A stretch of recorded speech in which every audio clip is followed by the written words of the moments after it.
Olá, estamos aqui para aprendermos e estudarmos um pouco mais sobre contabilidade. Essa ciência que é tão importante na vida das pessoas e que, por uma razão ou outra, as pessoas ainda não percebem essa importância e até mesmo confundem o que é contabilidade, principalmente aqui no Brasil. Então, a nossa intenção aqui nessa aula é mostrar a importância da contabilidade nesse momento e desmistificar algumas coisas, algumas confusões que as pessoas costumeiramente fazem. Bom, então, para início de conversa, é fundamental que entendamos o seguinte: o que é contabilidade?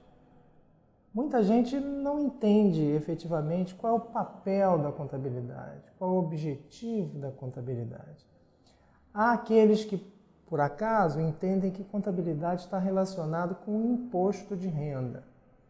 Isso tem uma razão, porque só se fala dos contadores ou da contabilidade, sai na mídia com mais frequência, nesse momento em que as pessoas fazem a entrega das suas declarações de imposto de renda. Mas entender contabilidade somente nesse viés é uma visão muito pequena. Contabilidade não é isso. Contabilidade é muito mais do que isso.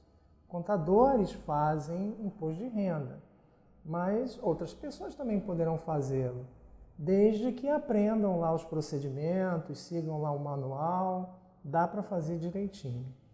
Uma outra dificuldade que as pessoas acham e entendem é que contabilidade precisa de muito cálculo matemático, muita coisa, muito estudo avançado de matemática, o que não é verdade. Claro que dependendo de onde você vier a trabalhar, fazer projeção, fazer viabilidade, projetos, estimativas, você vai, evidentemente, usar cálculos matemáticos.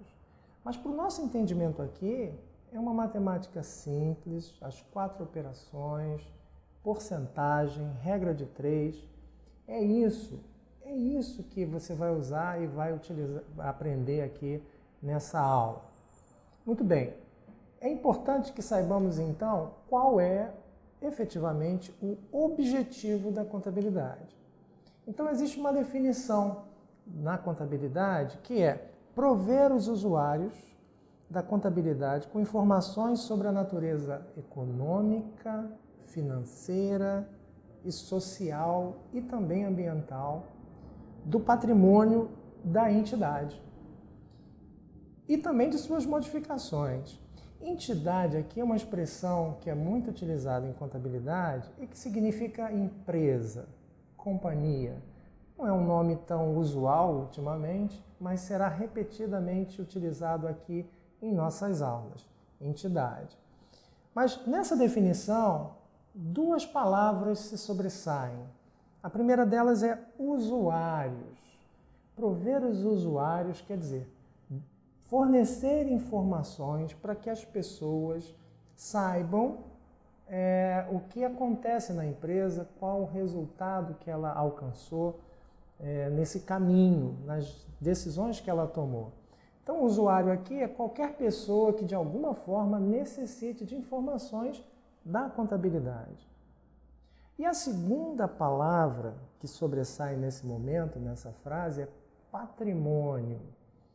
Toda a ideia inicial e fundamental da contabilidade está calcada no patrimônio. E esse vai ser um dos primeiros pontos que faremos estudos aqui e que discorreremos a respeito disso. Como é que a contabilidade, então, vai fornecer essas informações para os seus usuários, informação do seu patrimônio? Ela vai se utilizar de demonstrações contábeis, algumas análises, relatos, pareceres, utilizando diversos canais de comunicação com os seus usuários. Então, demonstrações contábeis, planilhas, relatórios em que se fará um diagnóstico da situação da empresa e também possibilitará prognósticos. projeções. E além disso, além de números, ela se incumbirá de fazer relatos, de ter um texto escrito mais explicativo, para que as pessoas possam entender o que de fato está acontecendo ali. Esses relatos, essas análises têm que ser em forma de texto, porque muitas vezes o número não consegue retratar de forma efetiva e eficiente o resultado das operações. É preciso que haja uma explicação adicional. Nesse sentido, podemos dar duas definições sobre o que é contabilidade. A primeira delas, a gente já falou, patrimônio. Contabilidade, então, é a ciência que estuda o patrimônio das empresas. De forma complementar e associada a essa primeira definição, pelo fato de utilizar uma série de expressões, conceitos, termos que são específicos da área contábil financeira, podemos entender a contabilidade como a linguagem dos negócios. Sendo assim, uma linguagem dos negócios que tem como objeto o patrimônio das empresas, é fundamental que entendamos quais são as novas palavras ou as principais expressões que são usadas no meio. Qual é o significado delas? O que elas representam? Qual é o conceito efetivo? Para que não incorramos em erros, para que não utilizemos expressões comuns da área contábil de forma equivocada. Bom, os usuários, aquelas pessoas que necessitam da contabilidade, eles podem ser classificados como usuários externos e usuários internos. Para os usuários externos, se trabalha a contabilidade denominada financeira. A contabilidade financeira tem seu foco nos usuários externos. Há também os usuários internos, e para estes há uma área da contabilidade, um ramo da contabilidade, denominado de contabilidade gerencial, que é focado nos usuários internos. Em função do Brasil, do nosso país, ter um histórico significativamente incisivo do fisco, do governo, enquanto agente arrecadador, se inserindo, se envolvendo nas questões contábeis, alguns entendem que há uma contabilidade fiscal, muito em função desse nosso histórico aqui. Mas, de fato, nós temos ali uma grande definição de contabilidade financeira e de contabilidade gerencial. Uma para usuários externos, outra para usuários internos. Vamos falar um pouco desses usuários externos. Quem são essas pessoas, afinal de contas? Bom, a gente pode começar falando dos investidores, daquelas pessoas que detêm recursos e querem aplicá-lo em ações dessas empresas ou em outros títulos ou papéis que são negociados. Para que se invista numa empresa, é preciso saber como ela está. E por essa razão, o investidor precisa consultar os relatórios contábeis, os demonstrativos financeiros, a fim de ter uma garantia de que efetivamente ele está fazendo um bom negócio. Da mesma forma, os credores são também usuários da informação contábil, são usuários externos. Eles precisam ter garantias de que, ao emprestar recursos para uma empresa, essa mesma empresa terá condição de quitá-la nos prazos que forem combinados. Ninguém vai emprestar uma alta soma, uma quantia considerável de recursos, se não tiver certeza de que será recebido nos prazos que ficarem combinados e dentro do que está acordado ali. Por isso, os credores representam também um importante usuário da contabilidade. Nós temos os mercados financeiros, os negócios em bolsa, Os analistas financeiros representam também um importante papel nesse cenário e, por isso, são considerados usuários externos da contabilidade. Mas estes usuários não se encerram por aí, né? Existem também os auditores, aquelas pessoas que vão analisar e avaliar os resultados da empresa, a escrituração, os demonstrativos que são apresentados, o cálculo das contas, das estimativas. E, de modo mais geral, a gente pode entender que a sociedade é também um usuário da informação contábil. Afinal de contas, a contabilidade é uma ciência social. Órgãos reguladores, como a SUSEP, a Anatel, a ANEEL, enfim, órgãos que tratam de seus afiliados de forma que considerem questões contábeis, até para fins comparativos, para ranqueamento, né? Há aquelas agências reguladoras que fazem rankings, qual a empresa que é maior do que a outra, enfim, dependendo de vários critérios. Então, nós temos aí uma gama muito significativa de usuários externos que dependem da informação contábil. E estes precisam que as informações sejam apresentadas de forma clara para que eles entendam. Eles não estão no dia a dia da empresa, eles não estão acompanhando as atividades rotineiras e operacionais da empresa. Pois bem, mas temos também os usuários internos.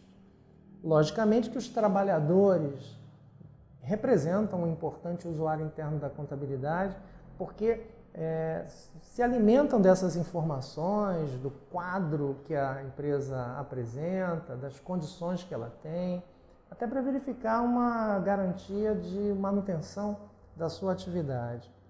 Os acionistas também são usuários internos da contabilidade. Afinal de contas, eles investiram ali. Nós estamos falando de acionistas e sempre nos remetemos a uma empresa de grande porte. Evidentemente que uma empresa pequena, muitas vezes formadas como sociedade limitada, elas não têm acionistas, e sim cotistas. Mas da mesma forma, tanto um sócio, ainda que esteja lá acompanhando a rotina da empresa, acompanhando as decisões, inclusive tomando algumas decisões ele mesmo, precisa parar e analisar as informações contábeis, porque é impossível lembrar de tudo, é impossível considerar todas as questões, é preciso parar, apurar e analisar esses relatórios.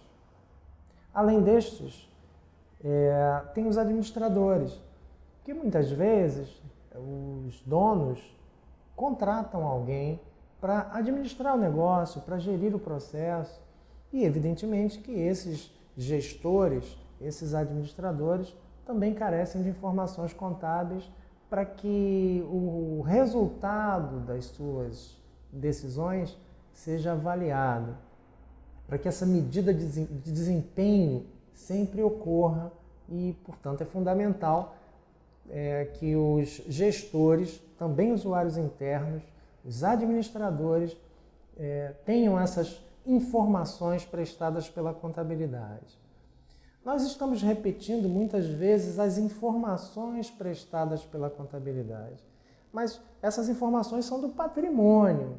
Estudaremos outros demonstrativos que têm preocupações direcionadas para lucro, para venda, para distribuição desse lucro, para movimentação financeira, enfim, mas de modo geral, esses relatórios, esses demonstrativos vão buscar mostrar o patrimônio, a situação patrimonial da empresa.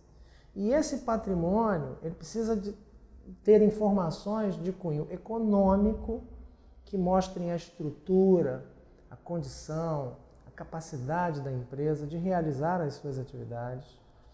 Há também as informações financeiras, porque os recursos precisam estar disponíveis para que as atividades ocorram. Alguém precisa financiar, seja no curto prazo ou no longo prazo.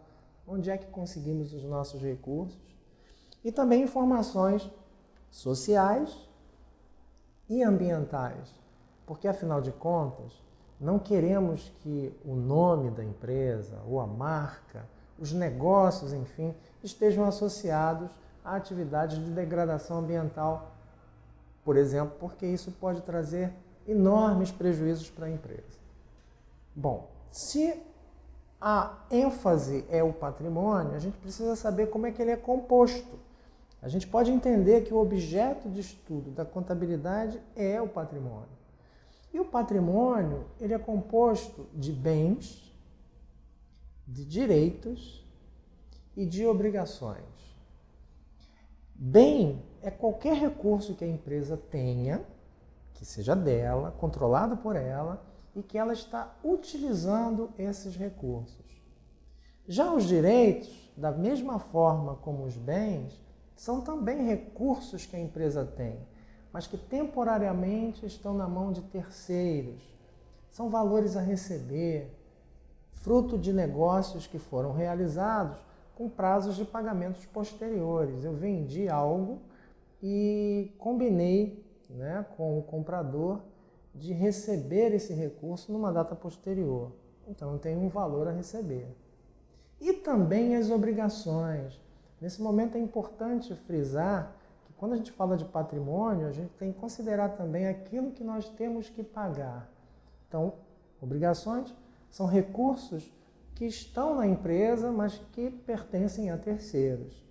Esse conjunto, esses componentes formam o patrimônio. Os bens e direitos recebem um nome clássico chamado de ativo. Então, nesse momento, podemos afirmar que o ativo é o conjunto de bens e direitos da empresa. As obrigações recebem o nome de passivo. Agora, lembrem-se que eu falei anteriormente sobre entidade, essa palavra que representa empresa ou organização. Existe um princípio contábil muito antigo da entidade que diz o seguinte: o patrimônio, que é o objeto de estudo da contabilidade, da empresa, não se confunde com o patrimônio das pessoas físicas que formaram essa empresa, que constituíram essa empresa. São entidades diferentes, são patrimônios diferentes. Por essa razão, partindo desse princípio, é que as obrigações da empresa, dessa pessoa jurídica que foi formada, ela pode ser dividida em dois grupos. As obrigações com terceiros, com outras empresas, e essas são chamadas de passivo ou passivo exigível, e as obrigações que a empresa tem com os próprios sócios, com os próprios acionistas, com as próprias pessoas que formaram essa empresa. Nesse sentido, eu chamo esse tipo de obrigação de patrimônio líquido. Então, eu tenho as obrigações, o terceiro componente do patrimônio, numa divisão entre passivo, que seria a obrigação da empresa com outras pessoas, outros bancos, outras organizações, e o patrimônio líquido, que é a obrigação da empresa com os próprios sócios, com as próprias pessoas que a formaram. Essa ideia de patrimônio e essa perspectiva de necessidade informativa para os vários usuários é que representam um arcabouço fundamental e inicial para que entendamos o que efetivamente representa a ciência contábil.